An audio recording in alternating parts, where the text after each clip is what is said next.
Plaisir de vous accueillir ce soir pour le lancement de la monographie de Cher Ndiaye au Sénégal. Le livre est paru en 2021, il s'intitule Archives du Soleil et il propose une lecture exhaustive et plurielle du travail de Cher, avec notamment la reproduction complète de ses peintures et de ses installations.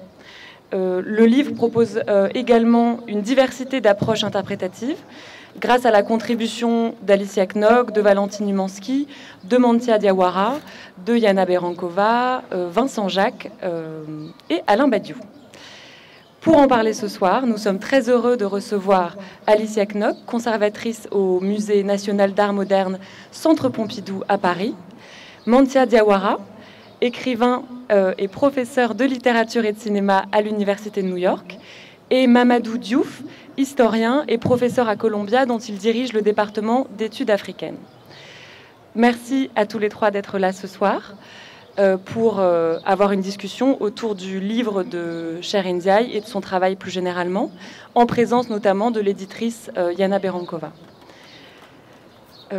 Voilà, donc la discussion durera environ 40 minutes et sera suivie d'un temps de questions et d'un cocktail qui, je crois, a déjà un peu commencé. Donc merci à tous d'être venus ce soir et très bonne écoute. D'abord, je voulais remercier Cher Ndiaye et Yana Berankova d'avoir eu l'initiative de ce livre, qui est un ouvrage absolument remarquable, et je voulais leur dire que c'était vraiment un honneur pour moi d'en faire partie. Et c'est un honneur aussi grand d'être ici auprès de vous. J'ai d'ailleurs tout à fait honte que mon nom ait été cité avant celui de Mamadou Diouf et de Mantia Diawara, qui sont pour moi des maîtres à penser. Je leur remercie de leur générosité. C'est un moment tout à fait important pour moi. Je suis extrêmement heureuse aussi qu'on parle ensemble du travail de Cher à Dakar, non loin des cinémas qui peuplent ces peintures, puisque oui, nous le verrons, tout cela est plus qu'une histoire d'architecture ou de cinéma, mais véritablement une histoire de bâtiments qui deviennent des personnages, et on évoquera ça vite dans le débat. Et nous sommes d'ailleurs au pied de la seule peinture de la série des cinémas qui est visible à Dakar, ici au premier étage du salon, du Sekoubi, qui nous accompagne un petit peu tacitement. Donc le travail de Cher Ndiaye, c'est un travail de montage, passant par la production de dispositifs politiques, plastiques et poétiques, combinant photographie, architecture, cinéma au moyen de la peinture, qui articule des moments historiques, mais aussi de la vie quotidienne, pour mener une réflexion synthétique et fragmentée sur le modernisme et la modernisation continue de ce projet moderniste. Depuis différents points du continent ou de l'espace atlantique et des différentes villes où l'artiste travaille sur la ville africaine, mais loin d'elle, l'artiste semble mener une vaste, ambitieuse et fondamentale entreprise qui consiste au présent à, selon les mots de Mantia Diawara, repenser le paysage africain et repenser le temps africain. Je voudrais tout d'abord demander à Mamadou Diouf de nous parler de l'enfant rebelle post-colonial, selon sa fameuse formule, pour parler de la position de Cher Ndiaye, notamment dans l'histoire du modernisme au Sénégal. Je voudrais remercier Yana et Cher de nous avoir donné l'occasion de cette discussion, qui est une discussion pas seulement autour de son œuvre, mais aussi de sa réflexion, qui est effectivement une réflexion qui porte sur le moment postcolonial. Et cette réflexion sur le moment postcolonial, pour quelqu'un qui s'inscrit de manière à la fois très vigoureuse, mais de manière très insurrectionnelle aussi, et Mantia en a parlé, dans le paysage africain, en essayant de subvertir deux choses. La notion de paysage, qui n'est plus le paysage traditionnel du village, mais de la ville, et de la ville comme lieu essentiel, si vous voulez, d'une négociation de l'Africain dans le temps du monde. C'est-à-dire cette question des temporalités.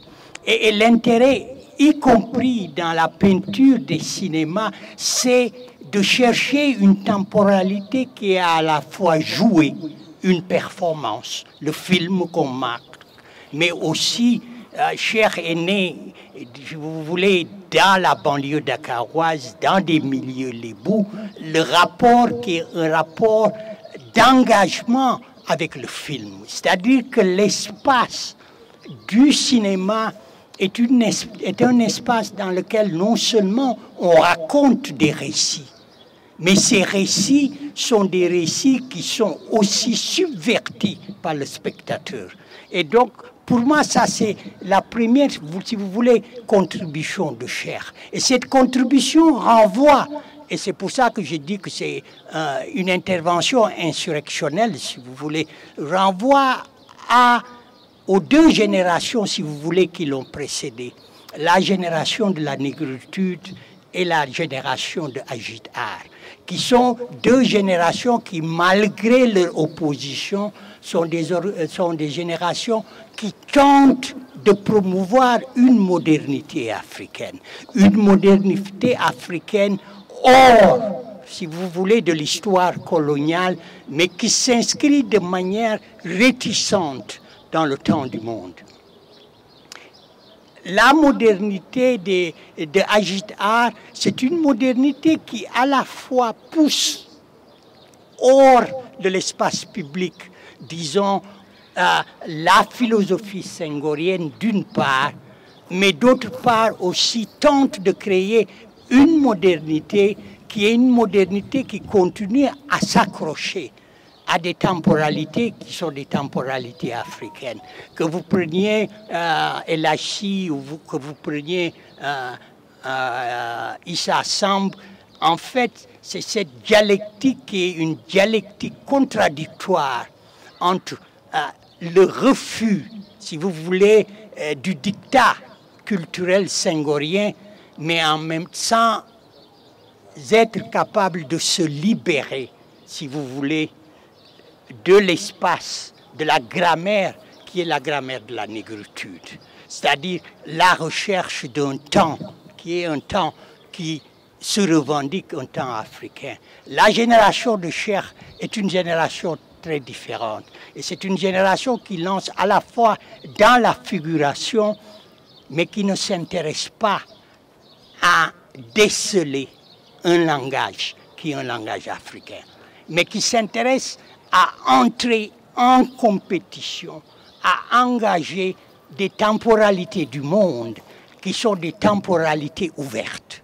Et ces temporalités ouvertes leur permettent d'inventer un langage, mais un langage qui ne se soucie plus et de sa nature et de ses couleurs, mais qui est un langage qui s'inscrit dans le sillon, qui est le sillon, comme je disais, d'un temps du monde, mais qui n'est plus rythmé par, si vous voulez, la colonisation. Et c'est ça l'intérêt. C'est pour ça que Cher parle beaucoup de mémoire, d'une part, et d'autre part, il parle de témoignage, que sa peinture témoigne de quelque chose. Mais ce dont sa peinture témoigne n'existe pas.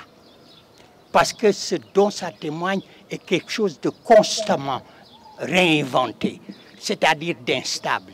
Et quelque part, probablement, ce que je partage avec Cher, la logique qui préside à son œuvre, c'est la logique du paganisme, c'est-à-dire une logique de l'instant, de l'indécision et probablement de l'incapacité de se tourner comme tradition. C'est une peinture contre la tradition. Merci Mamadou. Mantia, dans une grande partie de votre texte, traite bien sûr du rapport du travail de Cher avec le cinéma. Et je voudrais qu'on puisse évoquer certains aspects importants de votre réflexion. Cher traite en effet le cinéma non seulement comme bâtiment, monument moderniste, mais comme monument glissant, comme personnage, montrant la manière dont l'histoire du cinéma en Afrique de l'Ouest ouvre nécessairement les catégories assignées au médium, que ce soit d'ailleurs l'architecture, la peinture, la sculpture, mais ici le cinéma. L'artiste peint non seulement la nostalgie d'un moment historique de confrontation à la projection des imaginaires face à un certain type de cinéma dont vous parlez aussi, mais aussi, selon vous, une certaine manière de faire cinéma hors les murs. Et c'est ce que nous voyons dans ces peintures, en fait. Nous ne voyons pas seulement des architectures, mais nous voyons des murs qui deviennent aussi des espaces de projection. Et j'aimerais bien que vous puissiez nous développer sur cet aspect. Merci, Alicia. I hope you can hear me. Il me dit déjà parle français, comme si j'étais avec Ngoné Fall. Alors, d'accord, je vais essayer. Alors, ce qui m'a surtout intéressé dans le travail d'échec, quelqu'un qui a un style, je l'ai rencontré à New York plusieurs fois, et ce qui m'attirait surtout, c'était son look. Je dis, cet Africain est différent des Africains et des Américains noirs. Il a un style. Ça m'intéressait beaucoup dans l'homme. Et un jour, j'étais avec David Hammond. Il est venu, on était ensemble, on a pris des photos. Et David me dit, mais who's this guy? Je dis, he's a painter from Senegal. I really like him. Donc, voilà. D'abord, l'homme, sa manière de parler, c'est que Bourdieu appelle son habitus, corporal hexis, sa manière, son style tout court. Après, quand j'ai vu son travail, ça avait l'apparence de cette simplicité. Peinture des salles de cinéma. Moi, je me suis dit, this is interesting. Alors, je regarde, comme tout Africain qui a grandi dans les années 60, devant le Vox, le Rio, le El Hilal, le club, tout ça c'est à Bamako, mais c'est aussi à Dakar, mais c'est à Conakry, c'est à Abidjan, ainsi de suite. Il y avait des dessinateurs devant les salles de cinéma. Quand on va voir le programme à 10 h, il y avait des gens aussi qui dessinaient Burt Lancaster, Edward G. Robinson, qui les dessinaient, qui parlaient des films. Et c'est comme ça que nous, on voyait les films, parce qu'on était très jeunes. On voyait les films par les dessinateurs qui les dessinaient. Et là, on parle d'un événement, par exemple, quand le film avec Gary Cooper, c'est le dernier train, Midnight, I don't know the French title. Alors, quand il rencontre les bad guys qui sont en train de venir, il y a Gary Cooper qui sort, c'est presque suicidaire, mais il gagne quand même. Et le dessinateur dessine ça devant la salle à Cancan ou à Conakry ou à Bamako. Et nous, on se disait, nous, on voyait le film déjà. On avait vu le film, on n'avait plus besoin de voir le début, le milieu, la fin du film. On avait déjà vu le film. Et je vois la peinture d'échec où il y a les salles de cinéma qui sont là avec le ciel bleu derrière et tout a l'air très transparent, direct, simple et c'est comme si quelqu'un qui essaie de faire une photo d'une salle de cinéma. Mais devant la salle, il y a toutes sortes d'encombrements. Il y a les tables, il y a les gens qui marchent, il y a les motos qui sont garées et donc la peinture est en train de faire ce que les gens dans Cinema Studies, ce que nous on appelle breaking the fourth wall, c'est-à-dire briser le quatrième mur qui sépare l'audience de l'écran. Il y a ça qui se passe déjà dans sa peinture. Et donc les gens sortent comme les dessinateurs qui faisaient sortir les grands acteurs pour que nous on les rencontre tout petits à Cancan ou à Bamako. Et ça m'a beaucoup intéressé. Ce qui m'a... Et en tant qu'académique maintenant, ou I don't know if I say académicien ou académique, I'm not sure, but you got a point. Alors, je me suis dit, cette peinture, c'est la critique du néolibéralisme. What happened? C'est la critique du socialisme qui a échoué. Qu'est-ce qui s'est passé? Et effectivement, ça n'est une critique du néolibéralisme en Afrique où tout a échoué, où les États-nations ont failli, où il y a des coups d'État comme au Mali tous les 10 ans ou tous les 3 ans, ou comme Mamadou dit toutes les 2 semaines. Donc il y a cette faillite d'abord. Mais en même temps, c'est le socialisme que nous, on avait au Mali, en Guinée, au Ghana, comme on dit Ghana, Guinée, Mali. C'est ce socialisme qui aussi n'a pas tenu. Et donc, on est rentré dans un monde. Et cet autre monde, je pense que Édouard Glissant est la meilleure personne à définir ce monde-là. You tell me when I'm done, because I talk a lot. So, okay? Donc, Glissant commence d'abord par dire que l'Occident, ce n'est pas une géographie. L'Occident, c'est un projet de modernité. Et dans ces projets de modernité, on peut utiliser l'Occident contre l'Occident géographique. Et c'est ce qui fait mal aujourd'hui. Les gens pensent que être occidental, c'est avoir la peau blanche, c'est avoir une géographie, alors que l'Occident a échappé cette idée de lumière, de modernité, a complètement sorti de cette géographie et est en train d'être redéfini partout, à tout moment. Et ça ne s'arrête plus, il ne faut plus creuser dans la France pour trouver le vrai français. Il faut, ce que Glissant appelle, c'est les rhizomes, il faut l'étendre, ça sort de la France. Et ça fait mal. Moi, je suis américain et malien, ça fait très, très mal. Et c'est pourquoi on voit Fox News, on voit Donald Trump en train de dire aux gens en Pologne, « Do you want to lose your culture ?»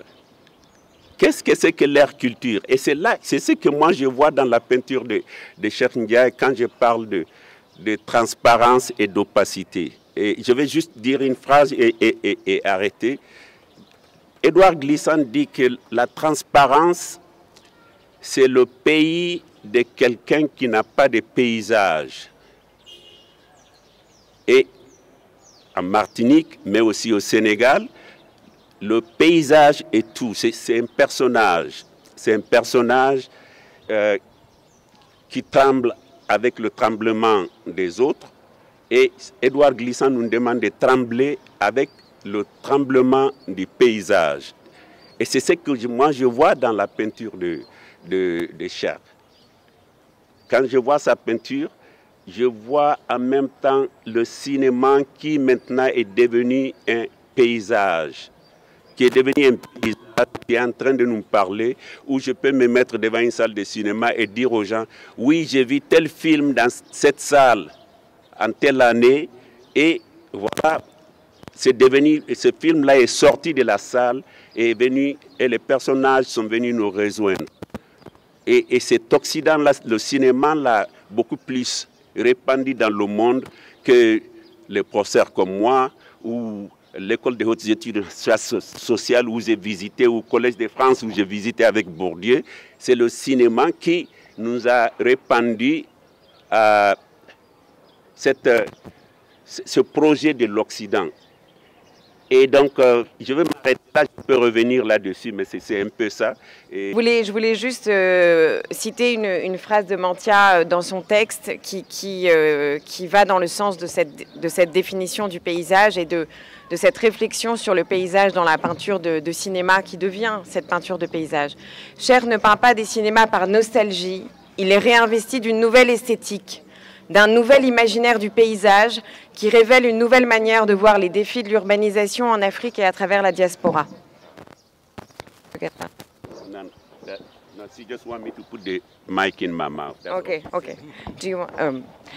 Donc, pour continuer sur cette réflexion autour de l'opacité, un des grands apports du livre, c'est cette manière dont les auteurs ont articulé justement cette réflexion sur l'opacité face à la question de la transparence et de l'archive du soleil. Donc je voulais qu'on revienne là-dessus, puisque l'artiste cherche à aller donc, pour citer le début du texte de Yana, au-delà d'un monde de transparence, de finitude et de légitimité, dans un monde de discontinuité, d'incertitude et d'opacité.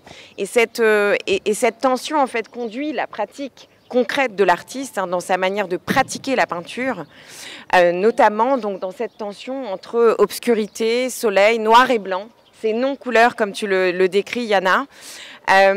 Et donc j'aimerais que Yana, toi tu évoques face à cette problématique de l'opacité que Mantia a évoquée, que tu parles de la peinture de Cher comme cette allégorie inversée de la caverne, peut-être cette origine africaine de la peinture que tu développes aussi, et cette formule magnifique qui clôt ton texte de la peinture de Cher comme archive du soleil. Voilà, du droit à l'opacité à l'archive du soleil.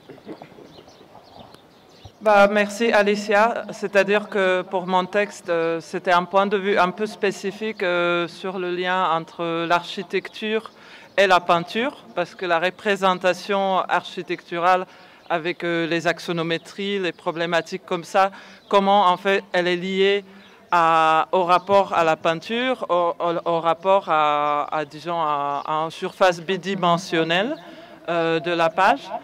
Et en fait, j'avais une interprétation peut-être pas tout à fait d'une historienne de l'art, mais plutôt philosophe, parce que en fait, j'étais interpellée par le rapport à de nombreuses surfaces noires dans la peinture de Cher.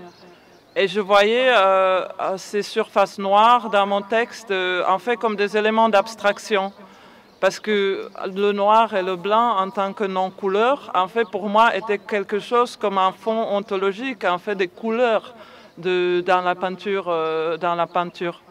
Et donc, en fait, dans mon texte, j'essaie justement d'expliquer ce lien entre la lumière, l'obscurité, mais qui à la fois, en fait, indexe les couleurs qui sont comme des degrés, en fait, de la lumière et de l'obscurité. Et donc, je crois que j'ai terminé mon texte sur ce sujet-là en disant que, bon, il y a ce préjugé que la tradition de la peinture, c'est quelque chose de, bon, c'est tous en Italie, de la Renaissance et tout ça, mais que finalement, en fait, si on regarde les définitions, en fait, de la peinture chez quelqu'un comme Alberti, et le lien avec l'ombre et la projection par exemple, je crois que c'est chez Pline, les premières définitions de la peinture, en fait, c'est un mythe selon lequel, en fait, la première peinture, c'était vraiment, en fait, c'était quelqu'un qui vient et qui trace l'ombre sur le mur. Donc, il prend les contours d'un ombre. Et donc, en fait, du coup, bon, c'était une manière, disons, un peu peut-être essayistique de dire est-ce que du coup, si on analyse ce rapport avec la lumière et l'obscurité, est-ce que finalement la peinture, elle ne serait pas vraiment africaine?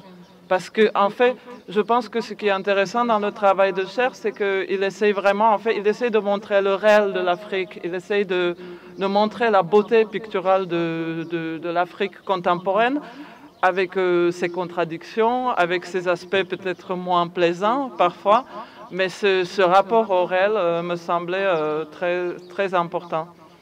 Et je pense que dans ce livre qu'on a édité dans notre maison d'édition, en fait, le but principal, c'était quand Mantia parlait de l'opacité, c'était d'une certaine manière de montrer que chaque œuvre d'art est d'une certaine manière opaque.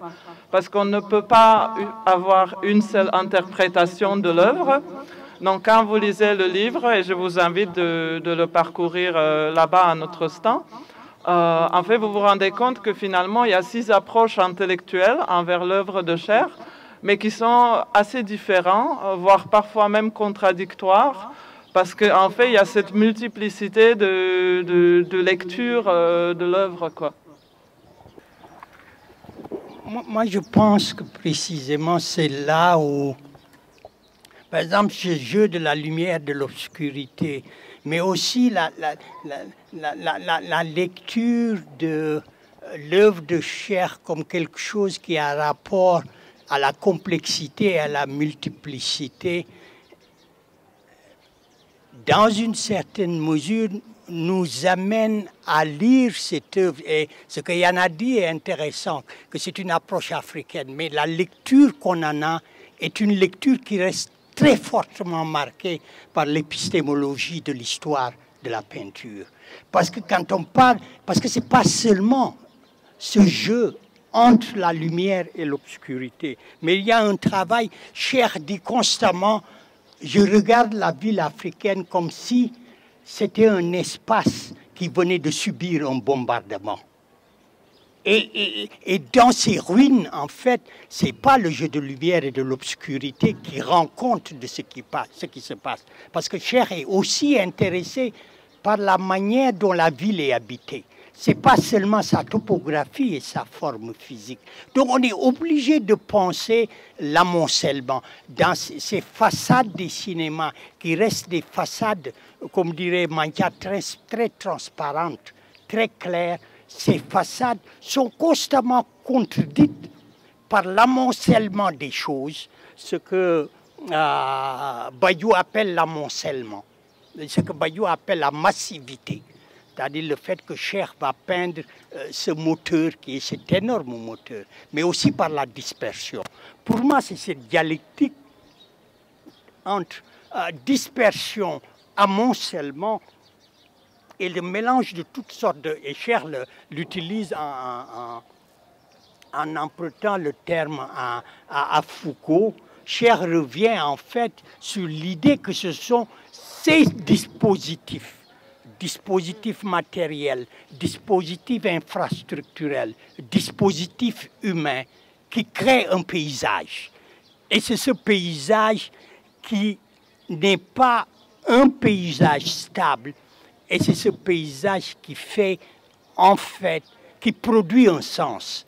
Et ce qui est intéressant, c'est que cette peinture est une peinture qui a aussi un aspect pédagogique. Cher dit que ce n'est pas le paysage qui l'intéresse. Ce qui l'intéresse, c'est comment ce paysage est en fait transformé par la manière dont les gens y habitent. C'est-à-dire que c'est un théâtre. Moi, je pense toujours qu'il a cette fascination pour les cinémas parce qu'il est à la recherche de ce théâtre qui fait de l'urbain ce qui est en train de déterminer en fait le futur, qui est le futur de l'Afrique. Et c'est cette pédagogie qui lui permet de dire effectivement, je suis peintre, mais je suis un peintre africain, je suis un peintre noir,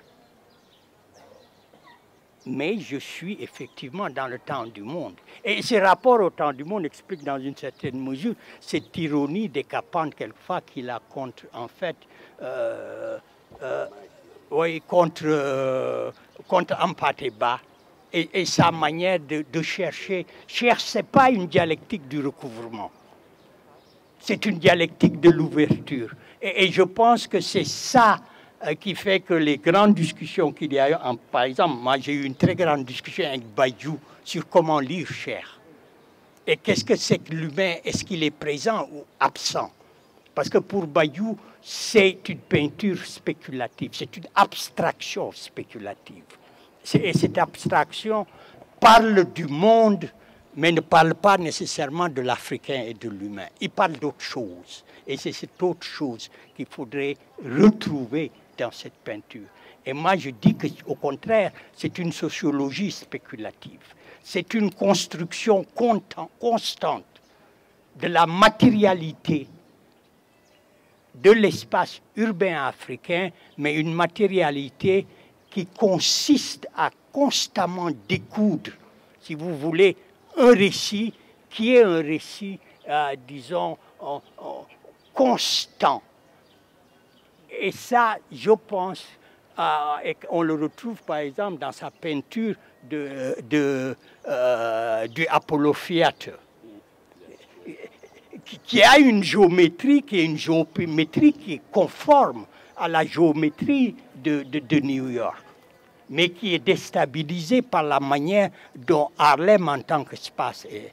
C'est pour ça qu'il peut faire, si vous voulez, une espèce de comparaison entre le Apollo Theater et les cinémas africains. Mais pour les cinémas des quartiers de Manhattan, du downtown, on ne peut pas le faire.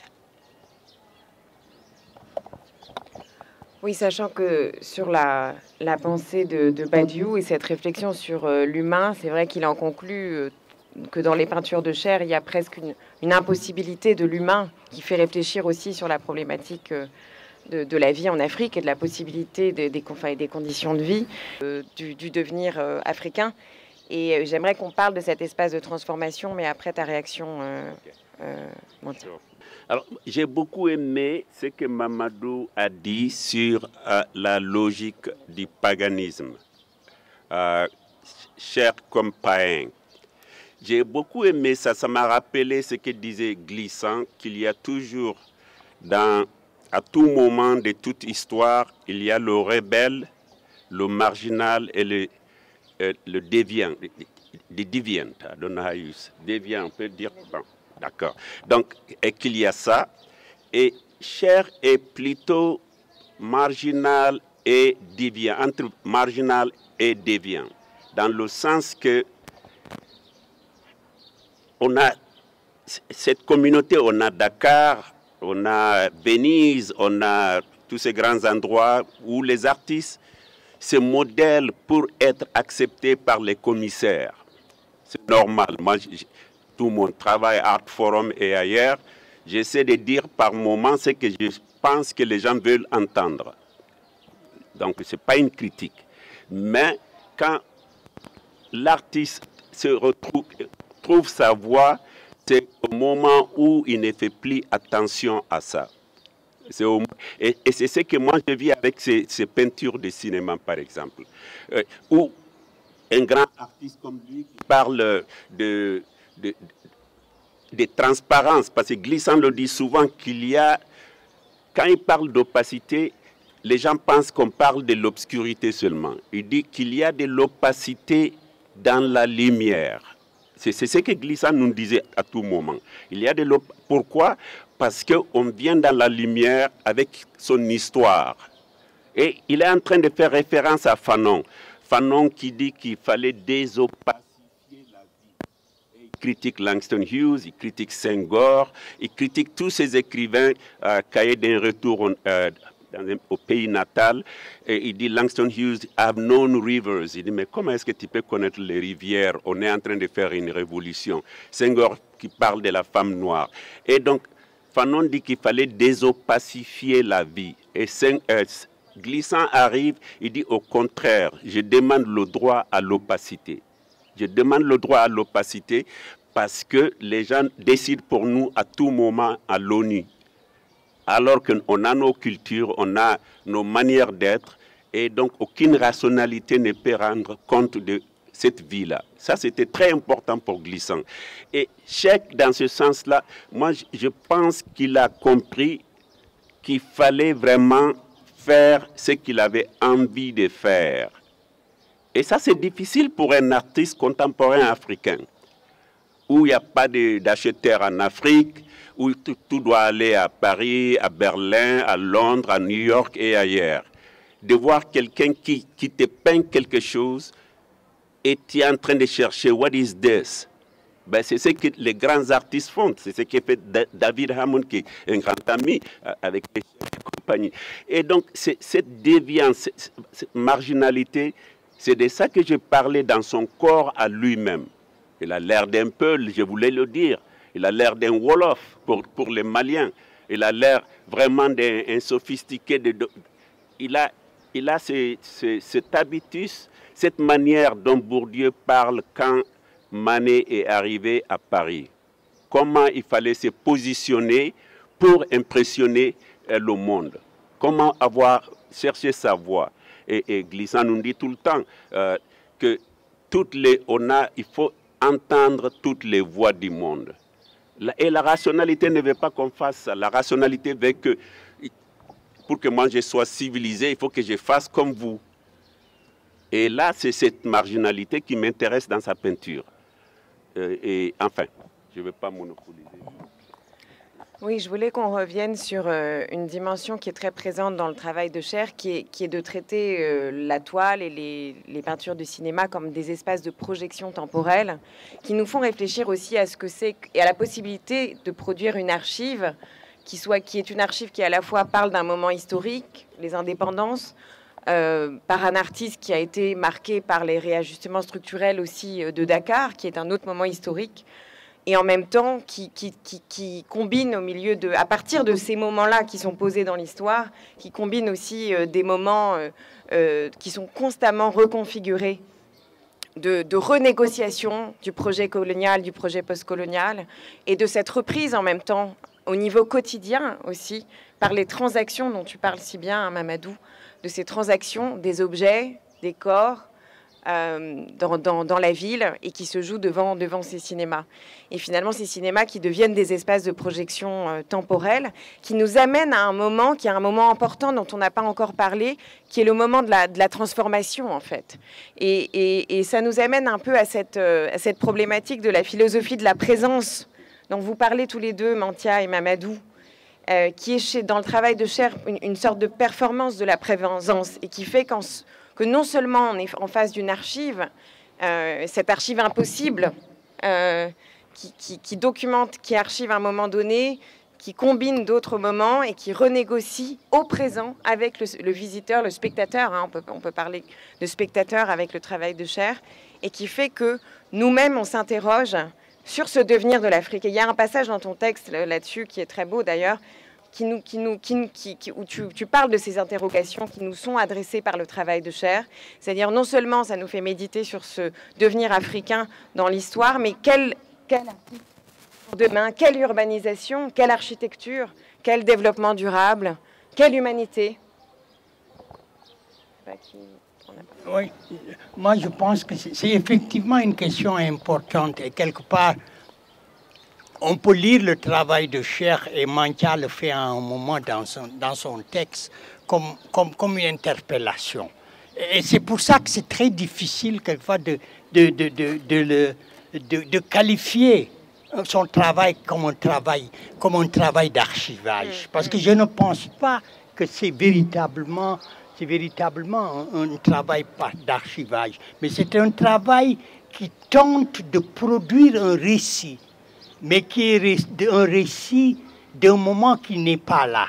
Cher, c'est le devenir qui est l'enjeu de sa peinture. Ce n'est pas, en fait, si vous voulez, de faire un constat et un état des lieux, mais et ça, on doit le savoir mieux que moi, c'est véritablement comme si c'était un théâtre dans lequel les objets, les bâtiments, les hommes, tout était en fait faisait partie de ce théâtre dans lequel il y a cette confrontation constante.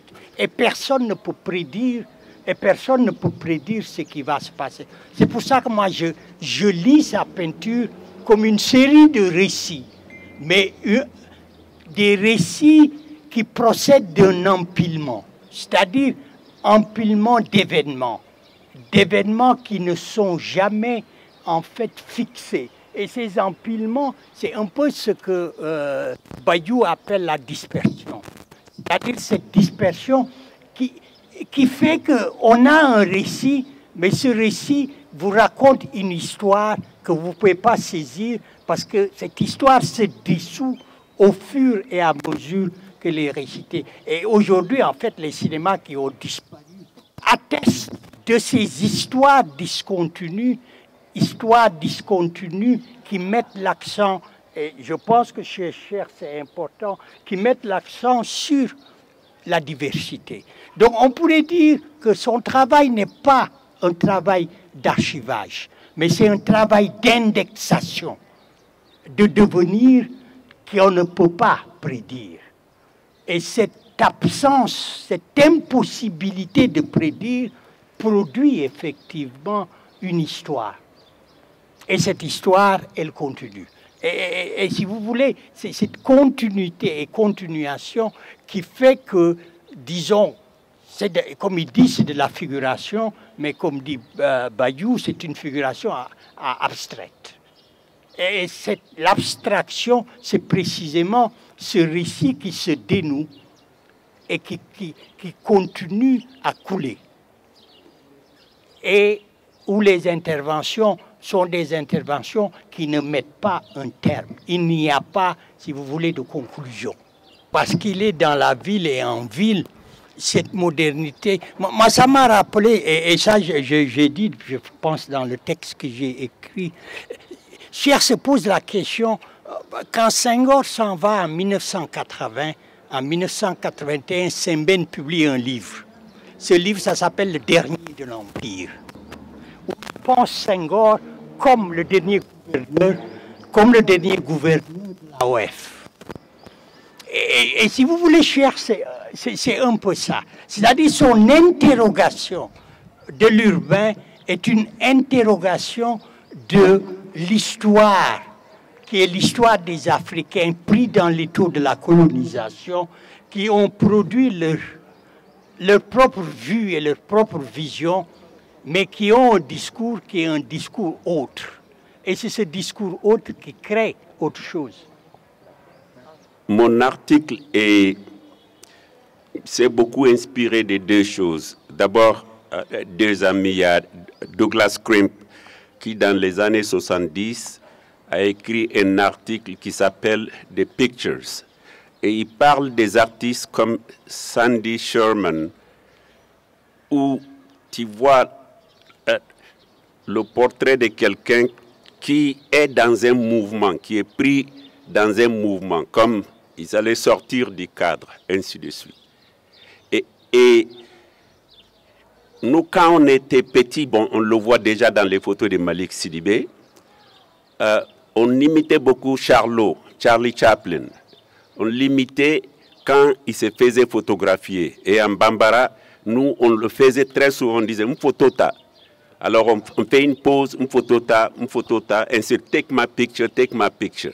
Donc, ce que disait Douglas Crimp, c'était un peu dans la logique de la vie réelle à Bamako en ce moment. Et la deuxième chose que j'ai envie de dire, c'est cette question de devenir. Et là encore, c'est glissant, être étant. Quand il dit, on parle toujours de l'être, je pense donc je suis. Et glissant dit, on n'est jamais, on devient, on continue à devenir, on a les identités, ainsi de suite. Et là, en France, on n'est pas d'accord avec Glissant, parce qu'en France, on dit qu'il ne faut pas parler d'identité tout court. Et Glissant dit non, il y a une identité et relation. Et là, I'm sorry, Glissant is right. Et c'est ce qu'on voit dans la peinture, dans le travail d'échec. Et finalement, un dernier point que je trouve très très important dans son travail, c'est cette fascination, pas seulement avec le cinéma, mais avec les ruines. Les ruines, les destructions. Mamadou disait c'est comme si quelque chose avait été bombardé. Et c'est là, Glissant dit que les Africains et les Américains noirs, pour s'entendre, il ne faut pas retourner en Afrique, trouver ses ancêtres, ainsi de suite, ou alors demander pardon, ceci, cela. Il dit qu'il fallait faire face à l'abîme, au gouffre. Et Cheikh vraiment nous demande de faire face au gouffre dans sa peinture, dans tous ces trous noirs dont parlent les gens, et ainsi de suite. Alors, time is up, I'm told to stop. On va passer aux questions. Merci infiniment, Mantia et Mamadou. D'abord, cher Mamadou, je vous remercie pour votre introduction, avec cette dualité des deux modernités.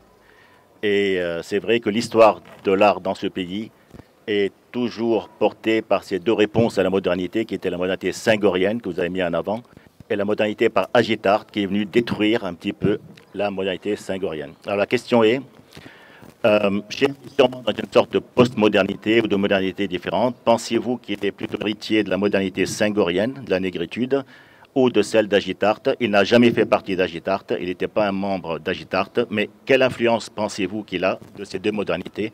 Ou est-il en train d'inventer une autre modernité qui serait la fusion de ces deux modernités qu'on a toujours mis en opposition, mais qui peut-être se rejoignent? Et une deuxième question, il ne rentre jamais à l'intérieur. Il reste toujours à l'extérieur, dans une sorte de... comme s'il nous disait que le lieu à l'intérieur est trop sacré pour y rentrer. Et j'ai cherché dans toute cette toile, à aucun moment, alors que d'autres artistes dans d'autres pays qui parlent de ces cinémas et cette histoire du cinéma présentent plutôt les intérieurs, les fauteuils délabrés et ce qui reste après qu'on ait projeté des films, Cheikh reste toujours en périphérie des architectures et ne montre que l'extérieur, que l'enveloppe, sans montrer l'intérieur et le contenu qui sont les films eux-mêmes, qui sont aussi disparus. Ça m'a toujours frappé chez Cheikh. Et je suis arrivé à me demander, est-ce que Cheikh, et même les personnages qu'on regarde, j'ai acquis dernièrement une œuvre qui était d'un cinéma qui n'était pas loin d'ici, qui est le Paris, qui est disparu. Comme si ce lieu de projection, ce lieu de parole, ce lieu de film, finalement, où il y a un contenu, est nié complètement. Et la question vient, est-ce qu'on peut considérer que Cheikh est un peintre du deuil, de quelque chose qui a disparu, d'une mémoire révolue, et qu'il veut nous faire sentir ça en nous disant que je ne rentre pas à l'intérieur pour l'instant, parce que même le contenu a disparu définitivement. Voilà, merci. Très importante, qui quelque part reflète les choix qui sont faits par Cher. Cette troisième génération, si vous voulez, après Agistart, est une génération qui a été, dans la plupart des cas, formée par les discours d'Agistart, et ces discours très engagés.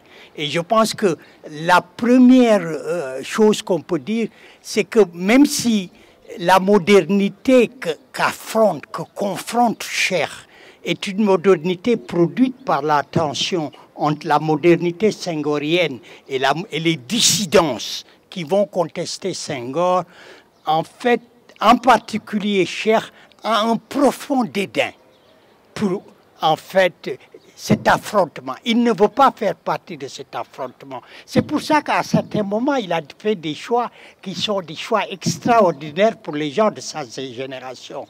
Et on le retrouve chez Narilo, qui, si vous voulez, illustre les poèmes de Senghor.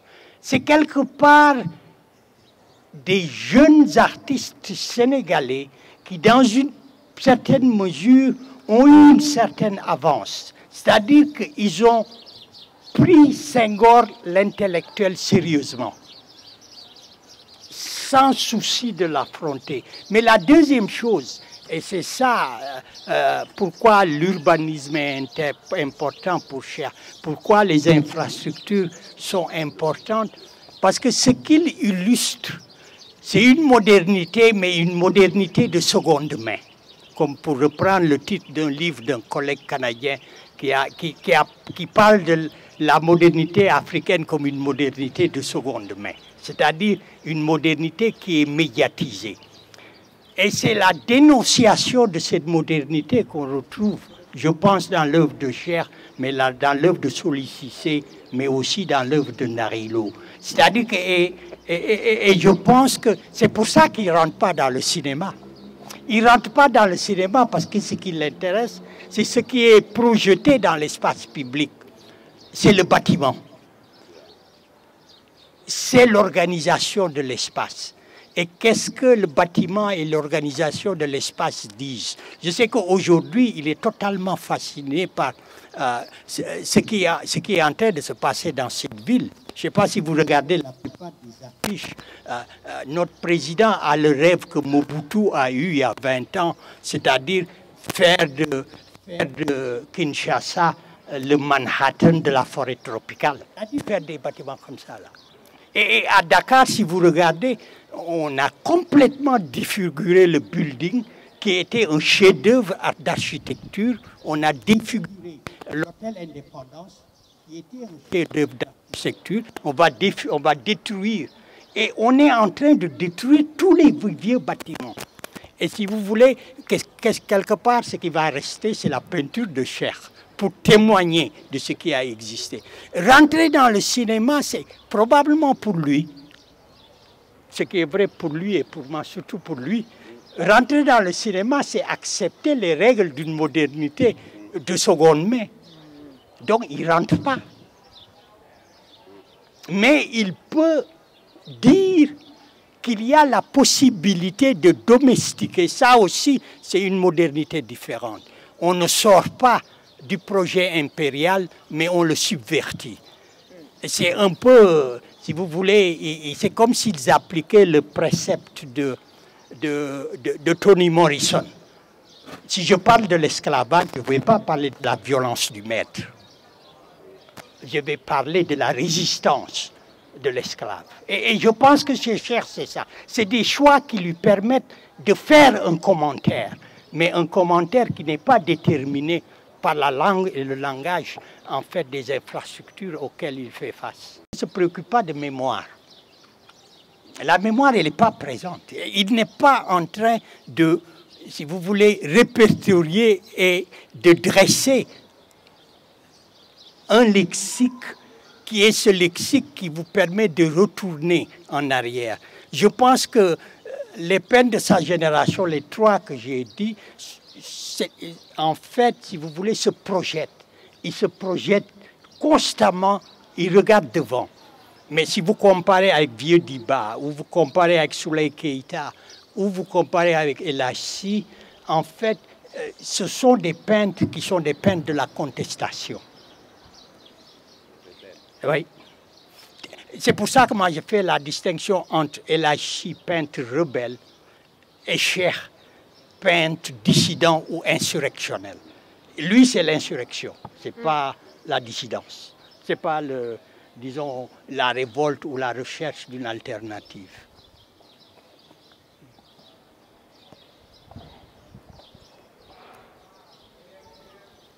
Les intellectuels francophones ne sont pas comme les peintres comme Cheikh. Ils sont toujours dans la boîte. Why have we asked that question? Des francophones ateliers de la pensée, pourquoi ils sont toujours dans la boîte tout en essayant de critiquer la boîte? Why? D'où la Cheikh. Qui veut répondre? Lui, il adore les histoires. How to tell the truth. Non, c'est vrai qu'il y a un problème qui est le problème de la manière. Peut-être Ngoné pourrait donner la meilleure.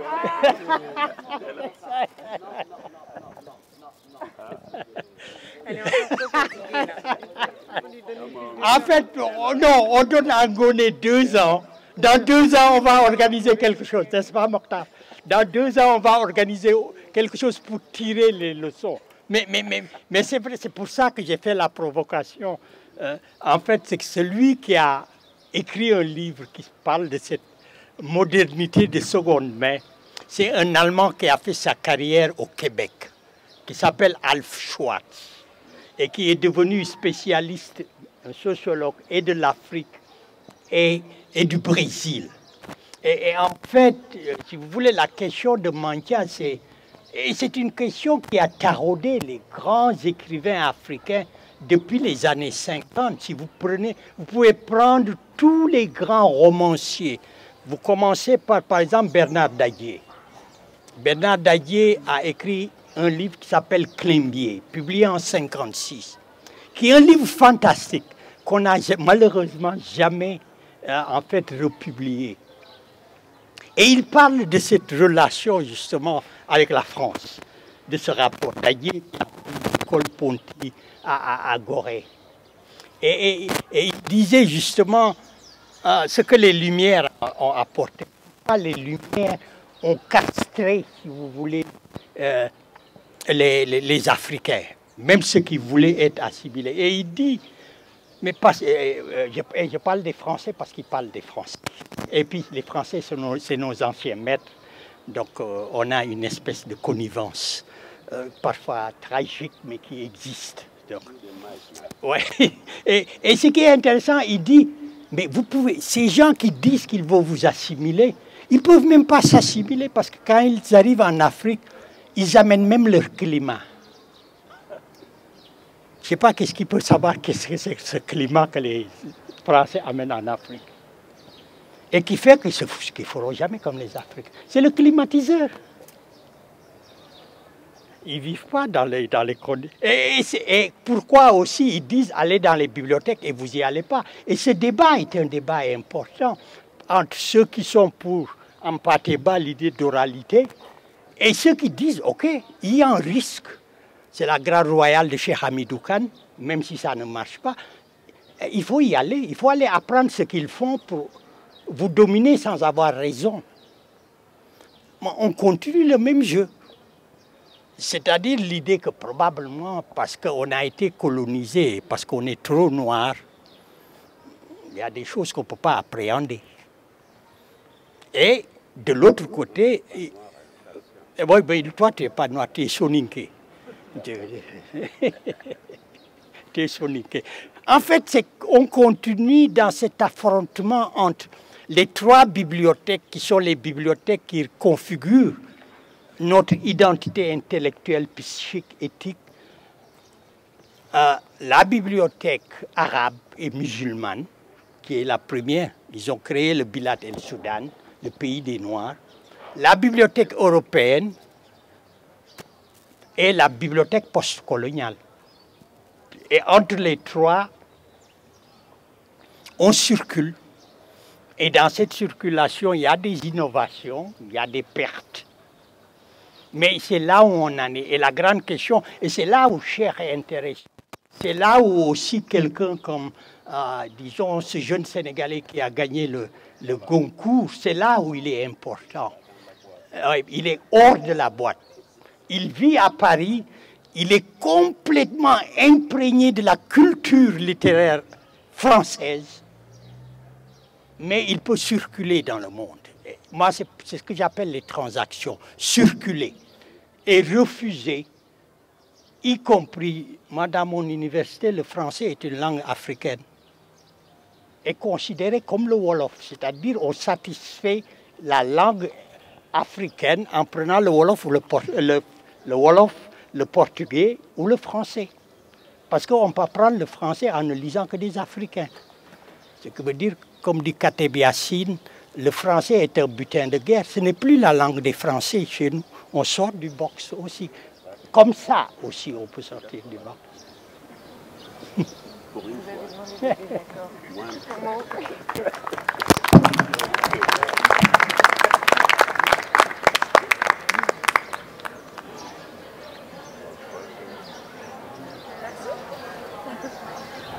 Merci beaucoup. Encore pardon pour ces problèmes de micro. La captation a un très bon son. Donc si jamais le début a été perdu en route, la captation existe. Et il y a un cocktail et quelques petites choses à grignoter derrière. Merci.